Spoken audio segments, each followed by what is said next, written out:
Apa tu? Yang. Tolong jap nak hidupkan Viwan ni, lama sangat tak hidup ah. Habis tu nak sembang apa? Ni kejap lagi kita buat yang macam video kita tengok itu hari tu yang pusing-pusing tayar tu. Dia dah nak rem sikit minyak bagi dia terus hidup lah. Ni tak mau ni. Boleh. Sembayang. Asal tak try hidupkan macam biasa pakai starter ni? Mana boleh, dah week dah kong dah. Motor ni berapa kali now berjalan sebulan. Nak try hidup tak salah. Cuba. Okey. Kunci tu pusing dulu. Sudah. Mau tak? Tak boleh lah. Tu pasal kita kena buat. Macam tu. Buka. Dah.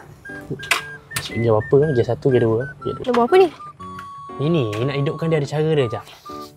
Budak ni tolak dulu ke bawah sampai piston tu ke atas kot. Dengar bunyi tu. Buat ni. Okey, satu. Dia dah ke bawah. Bismillahirrahmanirrahim. Apa tu? Boleh. Yang bukan-bukan je. Gitu caranya. Rem sikit. Macam tu ngam lah. Motor ni pun bayar nak datang tengok dah, tak lama lagi. Hai, baby kesayangan aku.